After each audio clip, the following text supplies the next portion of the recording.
He's in Philadelphia. What's up, Dan?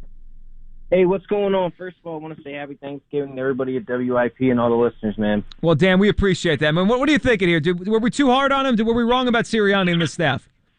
All right. Well, first of all, as far as Sirianni goes, I'm happy to say I was wrong. I was probably too quick to judge, and I'm happy that I think he's working out. I'm excited to bring him back next year. Although I do want to say other than Atlanta, the first 5 or 6 weeks were bad.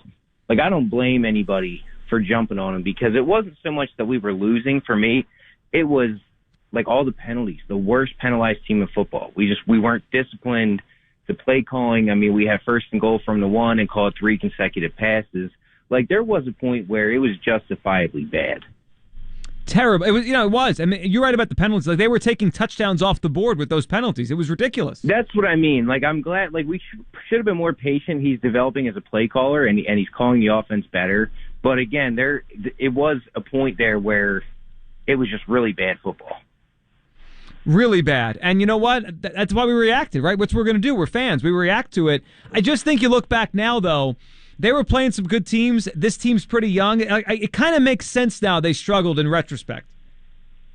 It does, although I'm happy with Sirianni. I'm still not sold on Gannon. I watch his press conferences, and he doesn't say anything. Like, he very rarely goes into detail. He doesn't get specific. He doesn't mention, like Sirianni will mention every offensive player that he thinks did a great job. He'll mention, like, specific plays. He'll talk too much.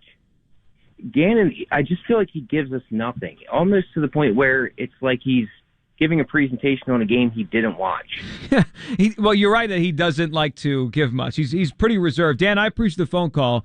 Yeah, but I think just to go to that point and the whole point about press conferences, I don't think every city does it like this, and I think it's part of what makes Philadelphia the sports town it is. Like, the fact that we listen to all these press conferences, like, we really do. I mean, like, I believe, Dan, that he listens to Jonathan Gannon's press conferences. I do. I listened to Michael Clay yesterday. He's the special teams coach. We're crazy people. We devour this stuff, and then we pick it apart. Like, I don't think in other cities they're really caring about how the defensive coordinator speaks. If his defense plays well, people like him. If his defense stinks, people don't like him. That's more, I think, outside of